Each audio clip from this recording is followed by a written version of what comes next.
Donc à l'époque des big data, des données massives, en France, nous avons la chance d'avoir des sources de données, des bases de données extrêmement riches qui nous permettent de faire des analyses épidémiologiques assez intéressantes. En particulier, vous savez que depuis l'introduction de la T2A avec la loi de 2005, les hôpitaux sont remboursés en fonction de leur activité. Et donc, pour demander de l'argent à l'État, je fais simple, ils doivent faire un compte-rendu de leur activité. Et ça passe à travers les codages que vous connaissez très bien.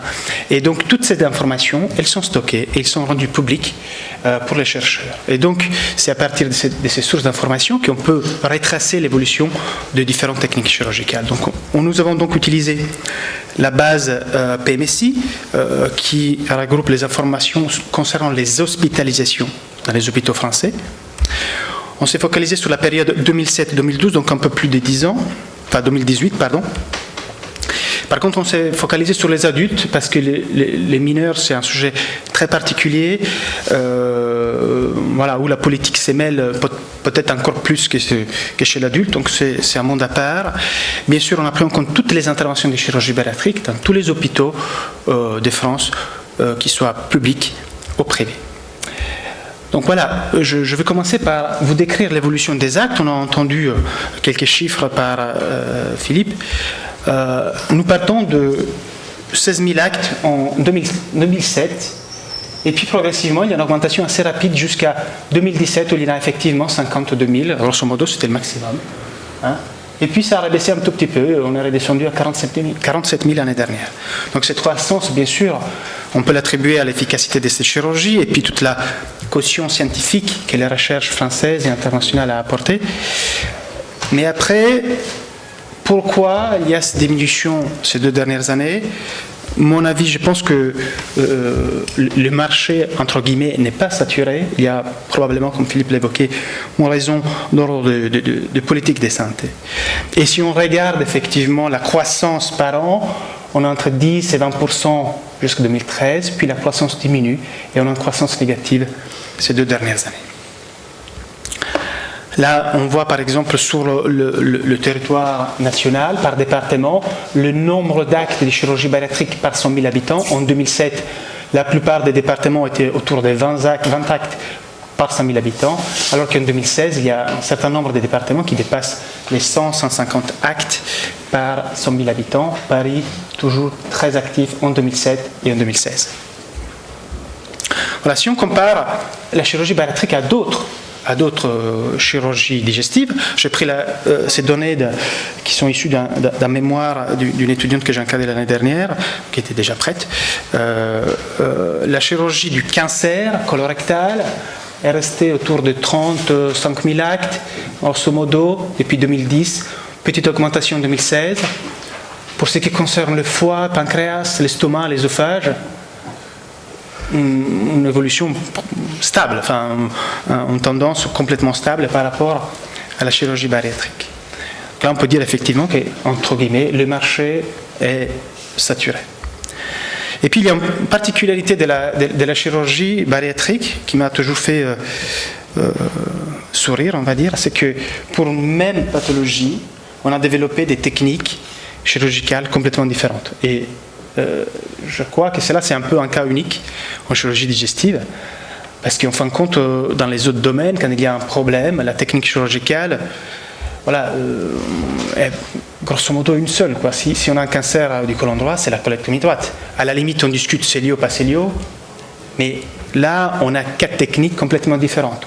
Bon, on peut dire peut-être pour l'hernie inguinale, il y a des techniques différentes, mais c'est toujours assez proche, la prothèse, la région, etc. Ici, on a au moins 4 techniques, c'est les 4 validées par la HAS en 2009, qui sont complètement différentes. L'anogastrique, qui consiste à poser cet anneau autour de l'estomac, la strile-gastrectomie, une ablation des 2/3 de l'estomac, un bypass en Y dans sa variante, le bypass gastrique dans sa variante en Y ici, et la variante en oméga qui maintenant semble être déremboursée. Et puis, la diversion biliopancréatique avec la variante plus ou moins duodenal switch. Je vous dis tout de suite que la dernière a été toujours très peu réalisées en France. Donc c'est les 3 premières qui ont pris la plupart du marché ces 10, 12 dernières années. Et l'évolution de ces 3 techniques, c'est la suivante. Là, vous voyez en rouge l'anneau, qui était la première en 2007, et puis baisse progressivement, et l'année dernière, c'était moins de 3% des actes. L'explosion de la chirurgie bariatrique semble correspondre à l'explosion de la sleeve, en bleu. Et puis en jaune, vous voyez le bypass gastrique avec ces fidèles qui restent justement fidèles à cette technique, avec environ un tiers du nombre d'actes depuis quelques années. Là, vous voyez par exemple, pour décrire la décroissance de l'anneau, en 2007, il y avait 376 hôpitaux qui ont pratiqué. La taille du cercle correspond au volume d'actes. En 2016, on a déjà une raréfaction des centres. Il y a moins d'hôpitaux, sont autour de 200, avec une plus petite activité qui se focalise, on dirait, autour de 4 métropoles, Lyon, Lille, Paris et Nice. Et puis on rentre dans le vif du sujet, parce qu'une autre particularité de la chirurgie bariatrique, c'est qu'on peut y retourner plusieurs fois, contrairement à d'autres disciplines. On l'appelle avec cet anglicisme, qui est cette abréviation de REDU, cette chirurgie de deuxième intention. Pourquoi on fait une chirurgie de deuxième intention? Je simplifie au maximum. Il y a des patients qui perdent du poids mais qui en reprennent plus tard, d'autres qui n'ont jamais perdu suffisamment, et d'autres qui développent des complications dès la première intervention, un reflux gastro-œsophagien non soulagé par le traitement médical, des problèmes de dysphagie ou des fistules chroniques. On a calculé qu'en 2018, environ 10% des interventions bariatriques étaient réalisées chez des patients qui avaient déjà été opérés une fois. Mais cela ne veut pas dire qu'un patient sur 10 sera réopéré dans le temps. C'est un peu plus complexe que cela. Il faut prendre en compte les facteurs temps. Et je vais essayer de vous les expliquer dans cette diapositive. En bleu, c'est les patients opérés par an qui ont eu une seule intervention de chirurgie bariatrique. Et en jaune, ceux qui ont eu au moins 2 actes. Donc ça veut dire que les patients qui ont eu la première intervention en 2007, 45% ont été réopérés à ce jour. 41% les patients en 2008 et 34% les patients en 2009. Grosso modo, pour simplifier, on peut dire qu'au bout de 10 ans, 40% des patients est réopéré. Alors, certes, cela dépend beaucoup du type d'intervention qu'on pratique. À l'époque, on réalisait beaucoup d'anneaux qui ont une technique qui était très susceptible, qui est très susceptible de nécessiter une réintervention dans le temps. Et on le verra, on l'a analysé cela. On a fait une courbe de survie, cela ça a été publié. La courbe de survie de l'anneau, c'est-à-dire combien de temps un anneau reste en place, et on avait vu qu'au bout de 5 ans, il n'y avait que 72% d'anneaux qui étaient en place, au bout de 7 ans, que 60%, donc 40% des anneaux à 7 ans avaient été enlevés en France. La sleeve, par contre, elle est susceptible, le taux de réintervention est beaucoup moins important, 13% à 10 ans. Donc, comme le type de chirurgie change en France, il est possible qu'on a moins d'anneaux, on a plus de sleeves, donc il est possible que les chirurgies de révision baissent dans le temps. Et après, alors ça c'est génial parce que ça montre l'imagination des chirurgiens bariatriques. Quand on fait une deuxième intervention, on découvre qu'il y a des séquences entre la première et la deuxième extrêmement diverses et variées. La séquence la plus fréquente, c'est j'ai un anneau en première intention et je passe la sleeve, 36%, suivi anneau par un bypass. Et seulement là, on voit les réinterventions après la sleeve. La réintervention plus fréquente est la sleeve, la conversion en bypass.